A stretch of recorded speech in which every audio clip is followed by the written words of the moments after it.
آزما کر دیکھنا، کال کیجئے گا ذرا کسی بڑے نعت خان کو، پہلی بات تو یہ خود نہیں اٹھائے گا، اس کا بچہ جمہور اسسٹنٹ اٹھائے گا، اور ایسے نعت خان کو کیجئے گا جو کہتا ہے خدا کی قسم میں ایک پیسہ بھی نہیں لیتا، اور واقعی وہ ایک پیسہ بھی طلب نہیں کرتا، وہ نہیں کرتا.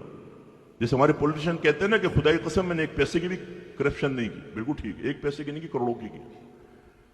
تو یہ بھی ایسے ہوتے ہیں کہ میں کبھی ایک پائی طلب نہیں کرتا ہوں. ہاں آپ نہیں کرتے، جو بچہ جمہورہ بٹھایا ہوا ہے فون کے پیچھے وہ کرتا ہے.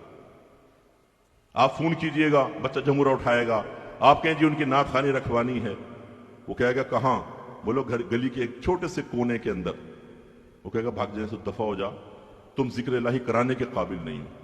کیونکہ جب تک ایک بڑے گراؤنڈ میں، جب تک ایک بڑی مسجد میں ایکو ساؤنڈ کے ساتھ نہیں ہوگا تو پھر تو ذکر رسول کا مزہ بھی نہیں ہے، ثواب بھی نہیں ہوگا.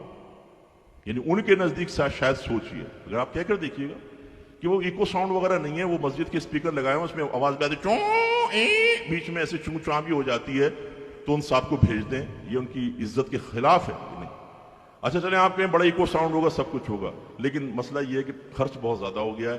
انہیں ہم صرف پانی پوڑی کھلا دیں گے یہاں پر، یا گول گپے 4-5 منگائے ہوئے ہیں، اس کے علاوہ ہم کوئی پیسہ نہیں دے سکتے.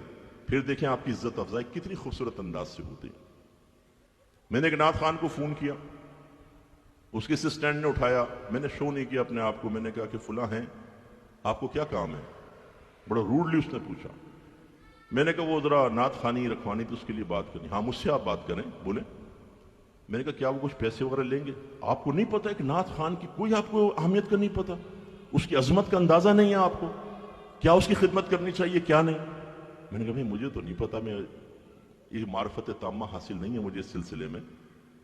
کہنے لگا آپ ہیں کون یہ بتائیں. میں نے کہا بھائی مجھے مفتی محمد اکمل کہتے ہیں. ایک دم پھڑک گیا، اور مفتی صاحب معذرت چاہتا، میں نے آپ کو پہچانا نہیں تھا.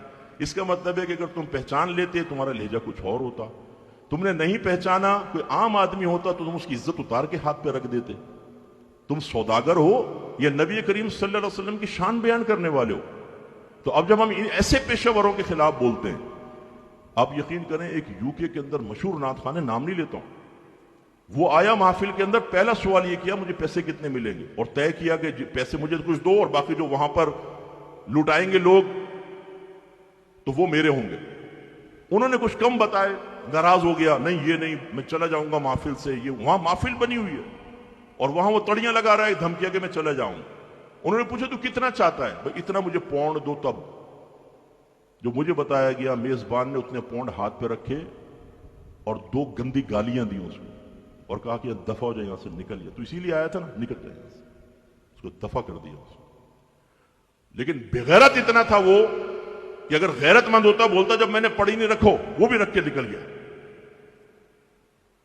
یہ آپ کے مسلک کو تباہ کرنے والے لوگ ہیں. ان کا کام ہی ہوگا آپ کے پاس آ کے سیدھا آپ کو جنت تک پہنچائیں گے. وہ جیسے مفتی منیب الرحمان صاحب ایک محفل میں پہنچے، میں بھی وہاں بیٹھا تھا، نعت خان نے پہنچایا ہوا تھا بہت اونچا، تو حضرت نے جائے مائک سنبھالا، فرمایا بھئی آپ 7ویں آسمان پر تھے، برائے مہربانی میرا بیان سننے کے لیے زمین پہ تشریف لے آئیں. لیکن آپ یہ دیکھیں یہ آپ ہی لوگ ہیں کہ اگر درس قرآن درس حدیث کے لیے مسجد میں بلایا جائے تو 10 آدمی بیٹھے گا، لیکن یہ پیشہ ور نعت خوان آ جائیں تو پوری مسجد آپ بھر دیں گے. یہ حوصلہ افزائی کرنے والے بھی تو آپ لوگ ہیں نا. تو بہرحال جو میں سمجھا رہا ہوں کہ ہم جیسے آدمی کوئی کرے تو ایسے علماء پیدا ہو جاتے ہیں جو ان کی حوصلہ افزائی کرتے ہیں. یعنی ایک عالم صاحب کا مجھے بتایا گیا کہ انہوں نے کسی انٹرویو میں کہا ایک نعت خان کا نام لے کے کہ میں اس کے قدموں کی خاک کے برابر بھی نہیں. کون کہہ رہا ہے؟ عالم دین. اور جس وجہ سے انہوں نے ذکر کیا، خدا کی قسم وہ میں وجہ اس لیے نہیں بتا رہا ہوں کہ آپ کا ذہن فوراً وہاں تک چلا جائے گا، تو میں نہیں چاہتا ہوں کہ نام لے کے کسی کے مذمت کروں، لیکن میں آپ کو سمجھا رہا ہوں، غور کریں. یہ علماء کا کام ہے. ایک عالم وارث نبی ہوتا ہے. یہ 50 نعت خان ایک مقام پر ہو جائیں، میں کہتا ہوں 1 لاکھ ہو جائیں، اس کے قدموں کی جو خاک ہے نا، خاک کے برابر میں نہیں ہو سکتے. قسم کھا کے کہہ سکتا ہوں، اس لیے کہ میں نہیں کہہ رہا ہوں، یہ آپ کے نبی نے فرمایا. سرکار سے جب صحابہ کرام نے کوشچن کیا، یا رسول اللہ بنی اسرائیل میں 2 اشخاص تھے، ایک عابد تھا دن میں روزے رکھتا، رات کو اٹھ کے نمازیں پڑھتا تھا، اور دوسرا عالم دین تھا، صرف فرائض پورے کرتا اور پھر لوگوں کو دین سکھاتا تھا. ان میں افضل کون ہے؟ میرے آقا صلی اللہ علیہ وسلم نے فرمایا کہ اس عالم کو عابد پر ویسی ہی فضیلت حاصل ہے جیسے مجھے تمہارے کسی ادنا شخص پر فضیلت حاصل.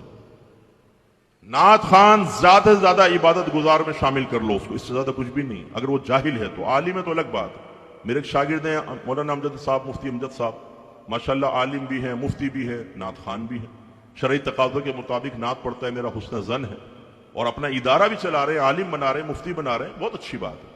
یہ میں ان کی بات کر رہا ہوں جو ایسے ہی بس پیشہ ور قسم کے، تو عابد ہے زیادہ سے زیادہ.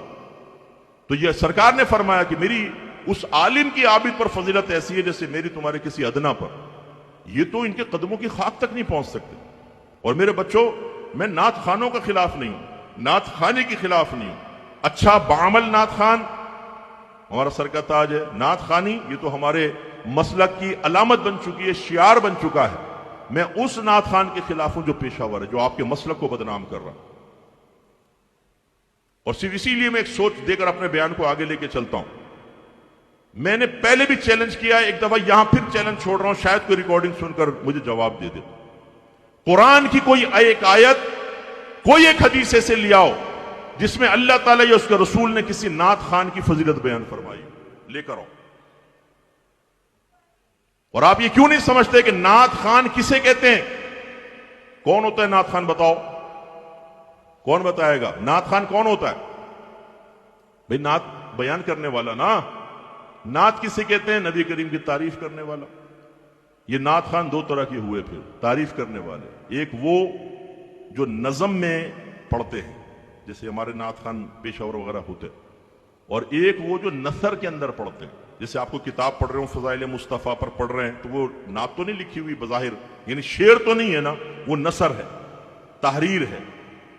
اور اگر وہ آپ کے سامنے بیان کر رہا ہے تو وہ بھی ایک نعت خان ہے، نعت بیان کر رہا ہے. اب میں آپ سے پوچھتا ہوں، بتاؤ اگر آپ نعت خان سے اس لیے عقیدت رکھتے ہیں کہ وہ نبی کریم صلی اللہ علیہ وسلم کی نعت بیان کرتا ہے، یہی وجہ عقیدت ہے، تو میں آپ سے پوچھتا ہوں یہ بتائیں کہ نظم میں نعت پڑھنے والا افضل ہوگا یا نثر میں نعت پڑھنے والا افضل ہوگا، یا نعت بیان کرنے والا افضل ہوگا؟ کیوں؟